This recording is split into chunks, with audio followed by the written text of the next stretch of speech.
जय हिंद। आज फिर हम बात करने वाले हैं बिहार बोर्ड द्वारा जारी किया गया मॉडल सेट पे, जो मॉडल सेट फर्स्ट है। और इससे हम लगभग 57 या 58 नंबर क्वेश्चंस तक हम डिस्कशन कर चुके थे। अगर 57-58 पे डिस्कशन नहीं किए थे, इस लेक्चर में हम 57 नंबर क्वेश्चन से देखेंगे। और जो भी आए रहेगा, यानी कि मैथ में जो क्वेश्चंस आता है मॉडल सेट, यानी कि आपको मालूम है कि आपको नंबर ऑफ क्वेश्चंस बहुत ज़्यादा दे दिया, यानी कि 50 ऑब्जेक्टिव में आपको टिक लगाना होता है, हमारा सीट भरना होता है, जहाँ पे आपको 100 क्वेश्चंस देता है। यानी कि एक नंबर पे 2 क्वेश्चंस दे रहा है, एक एक्स्ट्रा क्वेश्चंस दे रहा है। तो आपके पास बहुत अच्छा मौका भी है और आपके पास क्वेश्चंस ऑफ मार्क भी ज़्यादा हैं, और जिनमें से आपको उम्मीद किया जा सकता है कि आप एक भी क्वेश्चन नहीं छोड़ सकते, क्योंकि 50 नंबर क्वेश्चंस में 100 नंबर अगर क्वेश्चंस दिया जाता है तो जो आपको बनता है आप बना दीजिए। आपको ये नहीं दिया गया है, क्वेश्चंस में ऑब्जेक्शंस नहीं लगाया गया है कि आपको 1 से 50 तक ही बनाना है, 50 के बाद नहीं बनाना है, ऐसा नहीं है। आपको अगर 99 नंबर क्वेश्चंस बन रहा है तो 99 नंबर क्वेश्चंस बना सकते हैं। 100 नंबर बन रहा है तो 100 नंबर बना सकते हैं। आपको कोई सा भी क्वेश्चंस बनाइए, लेकिन टोटल 50 क्वेश्चंस ही बनाना होता है। तो चलिए आज हम 57 नंबर क्वेश्चन से डिस्कशन करेंगे। जो मेरा मॉडल सेट क्या है, फर्स्ट है। मॉडल सेट फर्स्ट में हम इसे 2-3 लेक्चर डाल चुके हैं, जिसमें हम 56 नंबर क्वेश्चन तक डिस्कशन कर लिए थे। तो चलिए 57 नंबर क्वेश्चन से डिस्कशन करेंगे। देखिए 57 नंबर क्वेश्चन में दिया हुआ है कि बिंदु -6 है और कोमा -8 है, किस पाद की है, किस पाद में स्थित है। देखिए इस टाइप के सवाल में आपको सबसे पहले समझिए कि 4 पाद होता है: प्रथम पाद, द्वितीय पाद, तृतीय पाद एवं चतुर्थ पाद। देखिए सबसे पहले आप समझिए कि एक्स वाई कंपोनेंट्स, यानी कि एक्स वाई ग्राफ में लेते हैं तो एक्स डैश होता है, एक्स वाई होता है, वाई डैश होता है, और ये मेरा मूल बिंदु होता है। अब देखिए एक्स डैश जो है और एक्स वाई, ये क्या होता है, इधर माइनस, इधर ये माइनस वाले टर्म होता है। और एक्स, हम जब कोई पॉइंट यानी कि कट होता है, मान लीजिए कोई ग्राफ किसी पॉइंट पे कट कर रहा है, अगर तृतीय पद में कोई ग्राफ कट कर रहा है ऐसे करके, तो ये मेरा पॉइंट क्या है, कटिंग पॉइंट है P। और P को जब हम निर्देशांक लिखेंगे तो -x, -y लिखेंगे। तो देखिए मेरा क्या है बिंदु, -6 और -8 है, तो किस में है, x डैश और y डैश में है। यानी कि ये मेरा प्रथम पद हो गया, यानी कि प्रथम पाद हो गया, प्रथम पाद। ये मेरा द्वितीय पाद हो जाएगा, और ये तृतीय। तो कौन सा पाद में है, हमारा तृतीय पाद में है, तो इसका आंसर हो जाएगा तृतीय पाद। 58 नंबर क्वेश्चंस पे हम डिस्कशन करेंगे। देखिए 58 नंबर क्वेश्चंस क्या है मेरा, कि मूल बिंदु से P कोई पॉइंट दिए हुआ है जिसमें sine theta comma cos theta दे दिया है, और इसके यानी कि मूल बिंदु से P कोई पॉइंट है जो साइन थीटा और कोस थीटा है, तो उसकी दूरी निकालना है। अब देखिए कोई मूल बिंदु की दूरी क्या होता है, मूल बिंदु से कोई पॉइंट की दूरी क्या होता है, x square plus Y square होता है। क्या d बराबर डिस्टेंस निकालने हैं, तो x square plus Y square होता है, तो x के जगह पे साइन थीटा, तो क्या हो जाएगा √साइन स्क्वायर थीटा और प्लस कोस स्क्वायर थीटा। अब बताइए कि sine square theta plus cos square theta बराबर 1 होता है, तो इसका कितना हो जाएगा, इसका 1 इकाई हो जाएगा, इसका 1 इकाई, क्योंकि निर्देशांक ज्यामिति में है तो इकाई से उसका यूनिट क्या होता है, इकाई होता है, तो इसका आंसर 1 हो जाएगा। अब 59 नंबर क्वेश्चंस पे डिस्कशन करते हैं, जिसमें कह रहा है कि R और S बिंदु है, बिंदु दे दिया है R कितना दे दिया है 1,1, और S दे दिया है आपका, और S क्या दे दिया है आपका, S दे दिया है -1 और -5। कहता है R और S 2 बिंदु है, तो इसकी बीच की दूरी ज्ञात करना है, यानी कि D ज्ञात करना है। तो D बराबर क्या होता है, √, ये फॉर्मूला आपको याद रखना पड़ेगा, x1 - x2 का whole square plus y1 - y2 का होल स्क्वायर होता है। इस तरह से क्या होता है, x1 - x2 का होल स्क्वायर और फिर y1 - y2 का होल स्क्वायर होता है। तो चलिए इसमें हम अगर रखते हैं मान, तो देखिए x1 y1, x कितना है 1 है, और माइनस यहाँ पे x2 क्या है, तो -1 है यहाँ पे, तो माइनस +1 का स्क्वायर हो जाएगा। फिर y1 देखिए 1 है, और y2 कितना है +5 है, तो माइनस फार्मूला का -5 का होल स्क्वायर, यानी कि √, फिर 2 का स्क्वायर हो जाएगा, और प्लस माइनस कितना हो जाएगा, 4 का स्क्वायर। इस तरह से क्या होता है, √, 2 दूना 4 प्लस 4 चौका 16, यानी कि √20 हो रहा है, और इसका 2√5 इकाई हो जाएगा। यानी कि इसका आंसर कितना निकला, यही आपका आंसर हो जाएगा इसका दूरी। आपको जो भी ऑप्शन नजर आए अगर 2√5 वही आपका आंसर हो जाएगा, क्योंकि आपको मालूम है कि एग्जाम में आप क्या आता है, सेट बाय क्वेश्चन आता है, किसी का सेट ए रहता है तो किसी का बी रहता है, आपका सीरियल नहीं मिलेगा। इसीलिए आपको जहां पे भी आपको इस टाइप के प्रॉब्लम में आपका मिले आपको आंसर 2√5, वहां आप उसको मार्कशीट पे घेर सकते हैं। तो चलिए 60 नंबर क्वेश्चन पे देखते हैं। 60 नंबर क्वेश्चन कह रहा है कि रेखा y बराबर 8 दे दिया है। क्या है, रेखा y बराबर 8, तो किसकी बात हो रही है, y पर x क्या रहेगा, 0 रहेगा। तो इस तरह से आलेख बिंदु में किस बिंदु से होकर गुजरेगी। देखिए इसमें 4 गो ऑप्शन दे दिया है, ऑप्शन समझिए। ऑप्शन दे दिया है 1,8, बी दे दिया है ऑप्शन आपका, बी ऑप्शन है 4,8, और सी ऑप्शन हो जाएगा आपका 0,8, और डी ऑप्शन हो जाएगा आपका, डी ऑप्शन दे दिया है कि डी ऑप्शन है 8,1। अब समझिए y एक्सिस, जब कोई बिंदु लिखते हैं तो x, y लिखते हैं, यानी कि सबसे पहले x कंपोनेंट्स आता है और फिर y कंपोनेंट्स। तो देखिए यहाँ पे क्या, ये मेरा x कंपोनेंट है एक और y कंपोनेंट है। y कंपोनेंट 8 है तो 8 है यहाँ पे, x कंपोनेंट 4 है, y कंपोनेंट 8 है तो 8 है होना चाहिए यहाँ पे। 0 है x कंपोनेंट और y कंपोनेंट 8 है, यानी कि ये क्या है, ये सभी एक इसका आलेखीय रूप हो सकता है, क्योंकि इसका आरेख खींच सकते हैं ना XY प्लेन में। और यहाँ पे देखिए क्या है, D का x के जगह पे 8 है और y के जगह पे 1 है। क्या है, y के जगह पे 8 होना चाहिए और x के जगह पे 1 होना चाहिए। तो ये आपका क्या हो जाएगा, आंसर हो जाएगा। पूछ रहा था कि रेखा y बराबर 8 आलेख निम्न में से किस बिंदु से होकर नहीं गुजरेगी। तो इस बिंदु से क्या होगा, नहीं गुजरेगा, क्योंकि x 8 है और y 1 है। ऐसा है ही नहीं, क्योंकि क्वेश्चंस में दे दिया है y बराबर 8, तो एक पॉइंट आपका y की जगह पे 8 रहना बहुत जरूरी है, जो कि तीनों ऑप्शंस में 8 था y की जगह पे। चलिए 61 नंबर क्वेश्चंस पे देखते हैं। कहता है निम्नलिखित में से कौन सा बिंदु चतुर्थांश यानी कि प्रथम चतुर्थांश है। अब देखिए इसमें ये हो गया प्रथम और ये हो गया चतुर्थांश। समझिए यहाँ पे गौर से, क्या होता है, ये चतुर्थांश होता है, यानी कि चौथा पद होता है। तो समझिए प्रथम चतुर्थांश लगा दिया है, तो इसका मतलब है प्रथम भी है और चतुर्थांश भी है कुछ पॉइंट, यानी कि ये x और y की बात करते हैं तो ये हो जाएगा प्रथम, और इसमें x और फिर y डैश की बात करेंगे तो चतुर्थांश होगा। लेकिन क्या है, x दोनों में कॉमन है, तो 61 नंबर क्वेश्चंस का आंसर क्या हो जाएगा, आपका ए ऑप्शन हो जाएगा, जिसमें दे दिया है 10 और कोमा 4। ये क्या है, मेरा प्रथम एवं चतुर्थांश पद में है। तो चलिए आप नोट कीजिए।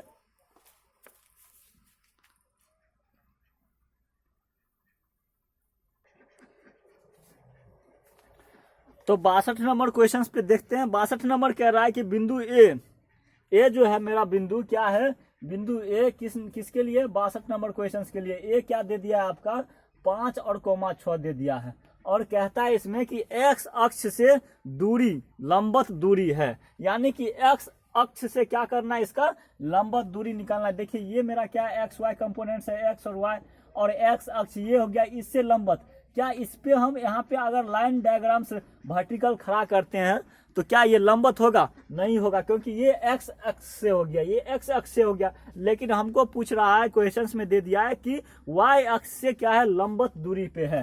तो देखिए सबसे पहले y अक्ष से लंबवत दूरी पे है तो ऐसे होगा, और यहाँ पे देखिए x का कंपोनेंट क्या है, 5 है, तो मान लीजिए यहाँ पे 5 है और यहाँ पे क्या है मेरा 6 है, तो ये जो है लंबवत कितना हो जाएगा, यहाँ पे 5 इकाई इसका आंसर हो जाएगा। यानी कि ये जो पॉइंट दे दिया है आपका y अक्ष से लंबवत दूरी, इसका कितना हो जाएगा, 5 इकाई। ये आपका आंसर हो जाएगा 5 इकाई। जहां आपको ऑप्शंस मिले आप मार दीजिएगा 5 इकाई उसका आंसर, इस टाइप के प्रॉब्लम में।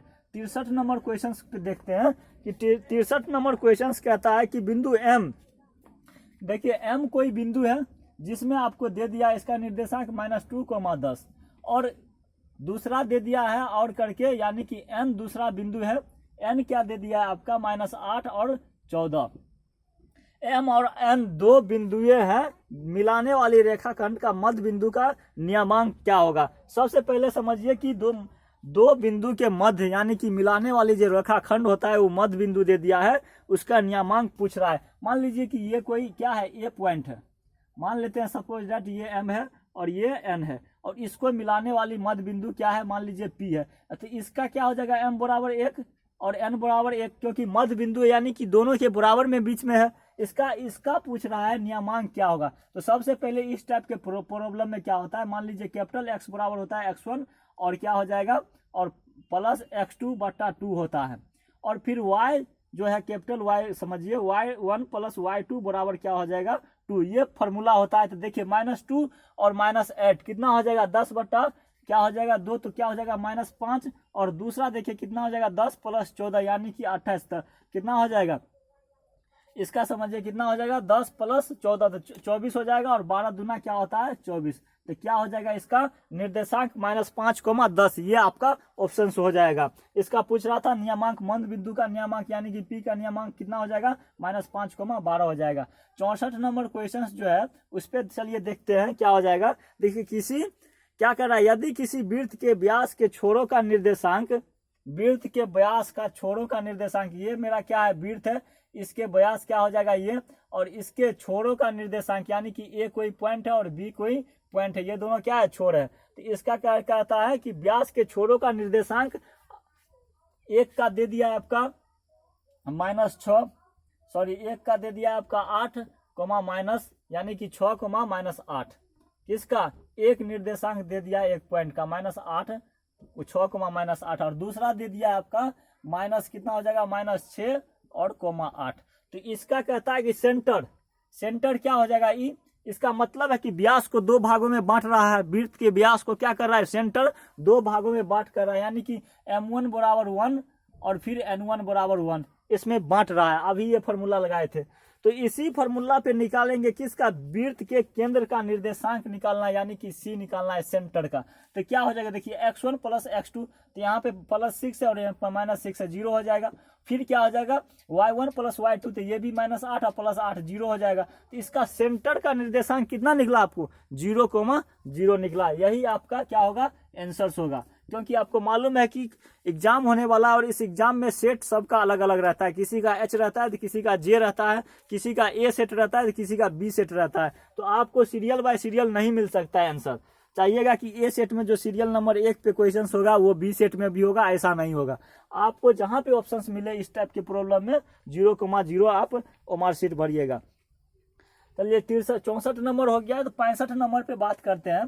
65 नंबर क्वेश्चन देखिए क्या कहता है, बिंदु ए बिंदु दे दिया है, ए बिंदु आपका दे दिया, ये सब क्या है निर्देशांक ज्यामिति का सवाल है। ए दे दिया है 3,5 और पी दे दिया है आपका, पी क्या हो जाएगा अब दूसरा यानी कि बी दे दिया है आपका बी P,1। इसके कहता है मूल बिंदु क्या है समदूरस्थ है। तो समदूरस्थ का फॉर्मूला जानिए क्या होता है, इसको मिलाने वाली जो है ये दोनों क्या है बिंदु एक दूसरे के समदूरस्थ है, तो P का मान क्या होगा। तो सबसे पहले समझिए कि इसको मिलाने वाली जो है समदूरस्थ है, तो इसमें AP बराबर क्या होता है BP, तो इसी से क्या हो जाएगा AP का स्क्वायर बराबर BP का स्क्वायर होता है। और इसमें यानी कि ये समझिए A हो गया, ये B हो गया और ये P हो गया, तो AP बराबर BP का स्क्वायर, AP का स्क्वायर बराबर BP का स्क्वायर, इस पे निकालिएगा तो आपका P का वैल्यू निकलेगा, क्या निकलेगा आपका P का वैल्यू ±2√6 ±2√6 हो जाएगा, क्या इकाई हो जाएगा इसका। ये आपका इस पे निकालिएगा तो आपको निकल जाएगा, ये समदूरस्थ का कंडीशन है। देखिए क्षेत्रफल कहता है निकालने के लिए 66 नंबर में कहता है 3 बिंदु आपका दे दिया है, बिंदु A, B और C से बने त्रिभुज का क्षेत्रफल निकालिए। तो समझिए क्षेत्रफल का फॉर्मूला क्या होता है, पॉइंट क्या है आपका 0,8 है, B पॉइंट क्या है आपका B दे दिया है 6,12 और C पॉइंट क्या दे दिया है आपका -16, -4। ये 3 पॉइंट्स दे दिया और तीनों पॉइंट से मिलकर के एक त्रिभुज बन रहा है। तो त्रिभुज का क्षेत्रफल बराबर जो होता है, त्रिभुज का क्षेत्रफल बराबर क्या हो जाएगा 1/2 हो जाएगा, x1 हो जाएगा तो y2 - y3 हो जाएगा। फिर अगर प्लस x2 लेते हैं तो क्या हो जाएगा y3 - y1 और प्लस फिर x3 लेते हैं तो क्या हो जाएगा यहाँ से y1 - y2। ये मेरा क्या होता है त्रिभुज का, यानी कि निर्देशांक ज्यामिति में जब 3 पॉइंट्स दिया रहेगा तो उसका ये क्या होता है क्षेत्रफल होता है, त्रिभुज का क्षेत्रफल। और इस पे आप x1 ये हो गया, y1 हो गया, x2 y2 हो गया, x3 y3 हो गया, यहाँ पे आप रखिएगा तो आपका आंसर जो निकलेगा वो आपका आंसर आ जाएगा 4 वर्ग इकाई, 4 वर्ग इकाई, ये आपका आंसर आएगा। इसका आंसर क्या हो जाएगा, 4 वर्ग इकाई। तो आपको इस टाइप के प्रॉब्लम में जहां पे भी आपको मिले तो आप आसान से क्या कीजिएगा, 4 वर्ग इकाई में टिक मारिएगा। चलिए आप नोट कीजिए। तो 67 नंबर क्वेश्चंस पे डिस्कशन करेंगे। देखिए इसमें दे दिया है आपका 2 पॉइंट, ए पॉइंट दे दिया है और बी पॉइंट दे दिया है, और मिलाने वाली रेखाखंड का अनुपात भी दे दिया है, जिसमें आपको y या निर्देशांक, आपको मालूम है कि जब कोई पॉइंट्स, मान लीजिए ये कोई, यानी किसके लिए है, 67 नंबर के लिए डिस्कशन कर रहे हैं। ए पॉइंट्स दे दिया आपका, कितना दे दिया है, 4, -3, और बी पॉइंट्स दे दिया है आपका, बी पॉइंट्स क्या आपका 9, 7 है। यानी कि ए पॉइंट्स और बी पॉइंट्स दे दिया, और इसको मिलाने वाली जो है बिंदु, यानी कि रेखाखंड जो है, मिलाने वाली रेखाखंड का अनुपात कितना है, 3:2 है। इसका मतलब 3 ये है और इसका 2 है, m/n, यानी कि m/n करते हैं तो ये m कहलाता है और ये n कहलाता है। समझिए गौर से, निर्देशांक ज्यामिति से सवाल आया है, इसमें इतना अनुपात है तो सिर्फ ये जो मेरा पॉइंट्स है, यानी कि रेखाखंड का जो 3:2 में विभाजित किया, ये मान लेते हैं P पॉइंट्स है, और इस P पॉइंट्स में क्या होगा, x, y होगा। तो y का निर्देशांक आपको पूछ रहा है कि क्या होगा, तो y का निर्देशांक क्या होता है, m×x1 क्या होता है, इसमें नहीं दिया गया है, क्या होता है, देखिए यहाँ पे फॉर्मूला y बराबर हो जाएगा m×y2 प्लस n×y1, और बट्टा क्या होता है, m+n होता है। ये होता है मेरा निर्देशांक निकालने का फॉर्मूला जब y अक्ष पे रहे तब। x अक्ष पे रहे तो यहाँ पे x2 होगा, यहाँ पे x1 होगा। तो देखिए m कितना है, 3 × 7 y2, और प्लस फिर क्या हो जाएगा 2 × -3 और बट्टा 3 + 2। इसी फॉर्म में छोड़ दिया गया है आंसर्स को। तो आप चाहे तो इसका सॉल्यूशंस भी कर सकते हैं, और नहीं तो आपका आंसर्स आपका इसमें दे दिया है बी ऑप्शंस, इसमें इसी फॉर्म में छोड़ दिया गया है, यानी कि निर्देशांक पे बैठा दिया है इस फॉर्मूला पे और छोड़ दिया गया है। आपको अगर सॉल्यूशंस करके दे इस टाइप के प्रॉब्लम में तो आपको सॉल्यूशंस कर लेना है और देख लेना है कि आपको कितना निकल रहा है। 68 नंबर क्वेश्चन पे देखेंगे। देखिए 68 नंबर क्वेश्चन कह रहा है कि एक त्रिभुज है ए बी सी में क्या कह रहा है कि यदि एंगल ए और प्लस एंगल सी बराबर 120 डिग्री है तो एंगल बी बराबर क्या होगा, क्या है कि तो एंगल बी बराबर क्या होगा। आप समझिए सबसे पहले कि त्रिभुज के तीनों एंगल के बराबर 180 डिग्री होता है, यानी कि त्रिभुज के तीनों एंगल के योगफल क्या होता है, 180 डिग्री होता है। ये मेरा क्या बेसिक है, तो क्या होता है angle A plus angle B और प्लस एंगल सी बराबर 180 डिग्री, और ए प्लस सी हमको मालूम है, यानी कि ये और ये हमको मालूम है। तो एंगल बी हो जाएगा यहाँ पे एंगल बी और प्लस 120 डिग्री हो जाएगा बराबर 180 डिग्री। अब एंगल बी जो निकालेंगे तो 180 डिग्री माइनस 120 डिग्री बराबर 60 डिग्री, तो एंगल बी का वैल्यू कितना हो जाएगा, 60 डिग्री हो जाएगा। ये आपको त्रिभुज से सवाल था और वो भी ऑब्जेक्टिव एंगल से रिलेटेड था। तो चलिए 69 नंबर क्वेश्चन पे बात करेंगे। 69 नंबर क्वेश्चन क्या होता है, देखिए हम आपको सिर्फ क्वेश्चन पे ही डिस्कशन नहीं करा रहे हैं, क्वेश्चन के साथ साथ आपको बेसिक एंड फार्मूला भी आपको रिवाइजिंग हो रहा है। तो ये मत समझिएगा कि सर सिर्फ क्वेश्चंस पे डिस्कशन कर रहा है। देखिए यहाँ पे क्या इस फार्मूला की जरूरत पड़ रहा है तो इसको लिखे है, यहाँ पे एंगल के फार्मूला का जरूरत पड़ा है तो ए टू जेड हम आपको डिस्कशन करा रहे हैं, यानी बेसिक टू एडवांस करवा रहे हैं। क्वेश्चंस के साथ साथ आपका बुक भी तैयार हो रहा है, क्योंकि आपको मालूम है कि इसी को क्रैश कोर्स कहा जाता है। एक हिसाब से बिहार में ज्यादातर क्रैश कोर्स ही चलता है, कम समय में पूरे बुक को डीपली से तैयारी कर लेना कि एग्जाम में अच्छा से अच्छा नंबर आ सके। ऐसे भी बिहार बोर्ड का इस तरह का पैटर्न है कि अगर थोड़ा सा भी आप मेहनत करते हैं तो आराम से फर्स्ट डिवीजन हो जाएगा। तो इसी तरह से क्या है, क्वेश्चंस पे हम डिस्कशन करने के साथ साथ ए टू जेड बेसिक पे भी डिस्कशन करते हैं। एक कहना चाहता हूं कि एक मान लो तो क्या है, मान लो तो हार होगी। आपकी सफलता का क्या है सर है, आपको ही अगर मिलेगा। अगर आप मान लीजिए कि आपको नाकामी मिलता है तो सभी आपको क्या होगा कि आएगा, आपको कुछ से कुछ कहेगा। लेकिन यहीं पे है, मान लीजिए तो हार होगी और ठान लीजिएगा तो जीत होगी। आप ठान लीजिए कि हमको टॉप करना है या फर्स्ट डिवीजन करना है तो फर्स्ट डिवीजन होगा, क्योंकि आप ही जानते हैं आपके बारे में, और आपके अलावा आपके खुद के बारे में कोई नहीं जान सकता कि आपके पास कितना मैच्योरिटी ऑफ नॉलेज है। तो इसीलिए ठान लो कि हमको टॉप करना है या फर्स्ट डिवीजन करना है तो करना है। तो चलिए कितना 69 नंबर क्वेश्चंस पे क्या करेंगे, डिस्कशन करेंगे। ये भी क्या त्रिभुज से रिलेटेड है, यानी कि एक त्रिभुज दे दिया है ए बी और सी, और दूसरा त्रिभुज दे दिया है आपका दूसरा त्रिभुज DEF दे दिया है, और इस त्रिभुज कहता है कि ये त्रिभुज क्या है, समरूप है। अब देखिए जब समरूप है तो इसका जो भुजा आएगा AB बट्टा क्या हो जाएगा, AB बट्टा DE, और बराबर दे दिया है BC बट्टा FD। इसमें कहता है ये दोनों त्रिभुज क्या है, एक दूसरे के समरूप है, तो इसके भुजाओं का अनुपात इसके अनुपात के बराबर होगा। तो इसमें पूछ रहा है कि जब कब होगा ये AB बट्टा DE बराबर BC बट्टा FD, जब इसका एंगल क्या होना चाहिए, इसका एंगल B बराबर इसका एंगल D के बराबर होगा, तब ये कंडीशंस आपका सेटिस्फाइड होगा समरूप में। तो ये समझ गए, तो इसका आंसर क्या हो जाएगा, ये आंसर हो जाएगा। अगर ये दिया रहे तो ये आंसर हो जाएगा, किसी भी तरह से दे कोई फर्क नहीं पड़ता है, सिर्फ आपको मालूम होना चाहिए क्या होगा। देखिए एक और त्रिभुज दे दिया है 70 नंबर क्वेश्चन में, त्रिभुज से रिलेटेड है सवाल कि त्रिभुज ABC समरूप है, क्या है, समरूप है क्या, त्रिभुज PQR, ये दोनों त्रिभुज समरूप है, जिसमें क्या दे दिया है BC बट्टा QR। इसका जो एक भुजा है BC और इसका एक भुजा QR के क्या है, अनुपात दे दिया आपका कितना, 1:5 है। तो इसका क्षेत्रफल पूछ रहा है कि त्रिभुज क्या है, क्षेत्रफल त्रिभुज, यानी कि इसका पूछ रहा है AR, आर्क माना होता है क्षेत्रफल, क्या है, त्रिभुज PQR बटा आर्क माना हो जाएगा क्षेत्रफल त्रिभुज ABC।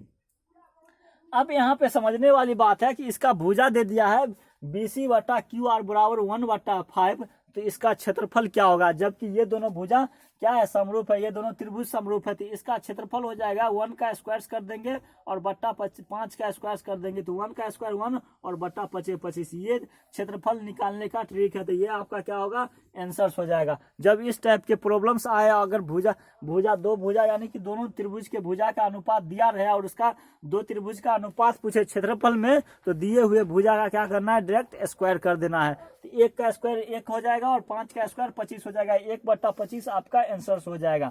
देखिए 71 नंबर क्वेश्चंस पे डिस्कशन करते हैं। ये मेरा इससे अगला लेक्चर में हम पूरा कोण का 6 फार्मूला पे डिस्कशन किए थे, इसी क्वेश्चंस पे डिस्कशन कर रहे थे।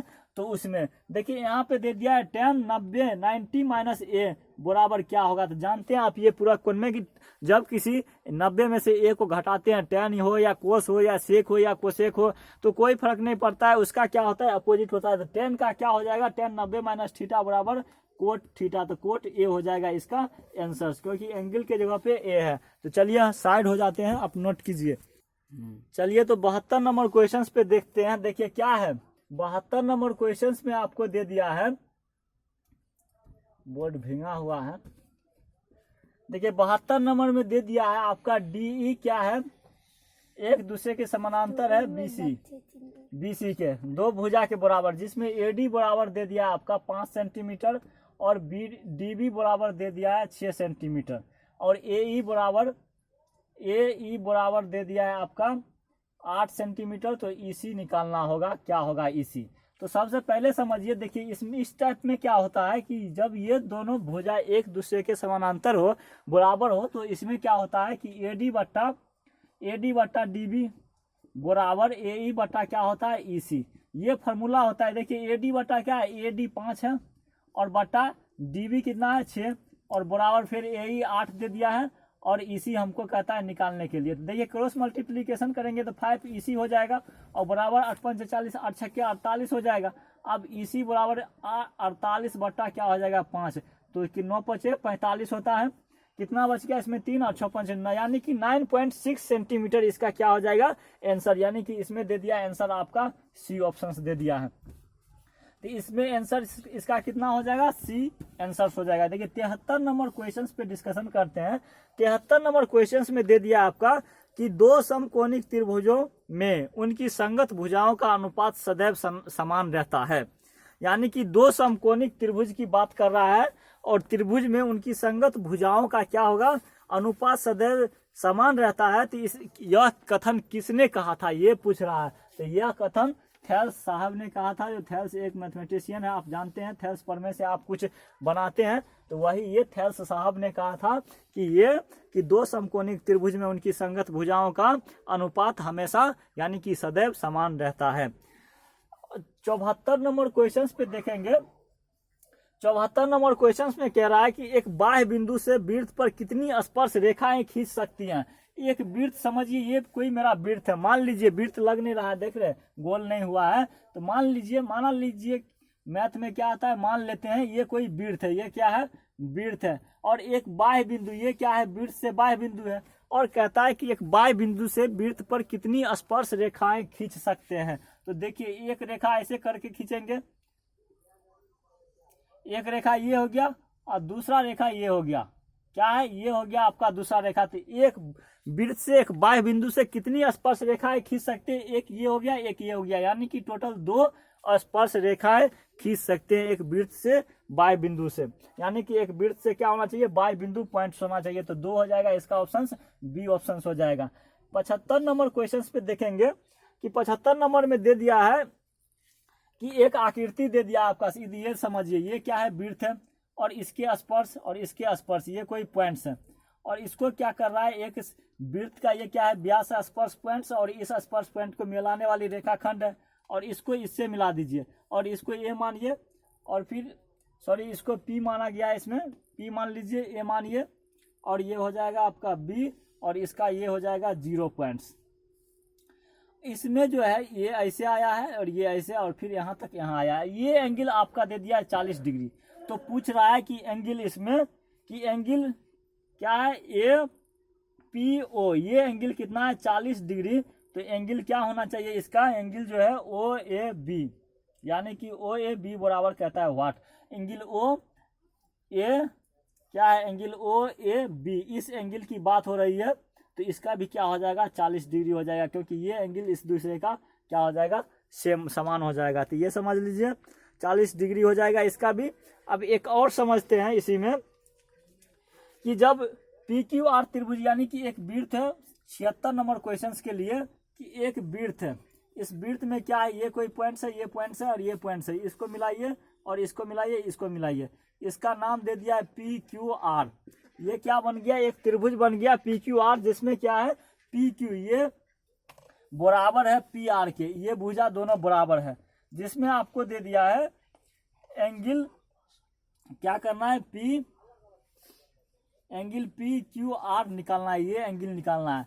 तो सबसे पहले समझिए कि क्या होता है कि 2 भुजा एक दूसरे के बराबर होता है, तो इसमें कितना 90 डिग्री, मान लीजिए 90 डिग्री होता है, एक कोण एक दूसरे से क्या है, लंब हो जाएगा। अगर ये भुजा और ये भुजा एक दूसरे के बराबर है, तो ये दोनों तो आपस में क्या है, समान है। तो ये मेरा क्या हो जाएगा, एंगल पी क्यू आर हो जाएगा 45 डिग्री, यानी कि 90 डिग्री का क्या हो जाएगा, हाफ हो जाएगा। आपको जहां भी ऑप्शंस मिले वो आपका ऑप्शंस हो जाएगा। देखिए इसमें ऑप्शंस दे दिया है इसमें ऑप्शंस दे दिया है, सी नंबर ऑप्शंस दे दिया है इसका। तो आज के लिए इतना ही काफी है। हम 76 नंबर क्वेश्चंस तक डिस्कशन कर दिए हैं इस लेक्चर्स में। अगला लेक्चर्स में हम क्या करेंगे, 76 से आगे डिस्कशन करेंगे, क्योंकि टोटल 100 क्वेश्चंस है और हम मॉडल पेपर फर्स्ट पे डिस्कशन कर रहे थे। तो आई होप का आज का सेशन आपको समझ में आ गया होगा। और आज जो निर्देशांक, ज्यामिति से और त्रिभुज से रिलेटेड क्वेश्चंस पे डिस्कशन किए हैं, और इसमें जो हमको लग रहा था जितना चीज की जरूरत था, ये फार्मूला की जो भी हमको पॉइंट्स लगा कि जरूरत है, स्टूडेंट को रिवाइजिंग करा देना चाहिए एक एक पॉइंट से। और नहीं तो हम क्या करते, एक एक क्वेश्चंस लिखते और उसका ऑप्शंस में टिक मार के निकल सकते थे। ये मेरे पास ऑप्शंस था, लेकिन ऑप्शंस के साथ साथ एक एक चीज पे एक्सप्लेन देखें और डिस्कशंस भी देखें। इससे आपका क्या होगा कि आपका चैप्टर भी तैयार हो जाएगा, क्योंकि आपको यहाँ से अगर सब्जेक्टिव क्वेश्चंस भी पूछता है और आप कमांड कर लेते हैं जितना फार्मूला हम बता रहे हैं हर एक क्वेश्चन से रिलेटेड, तो वो आपसे सब्जेक्टिव क्वेश्चंस भी सोल्व हो जाएगा। और हमारे चैनल पे नए हैं तो चैनल को सब्सक्राइब कर लीजिए। तब तक के लिए जय हिंद।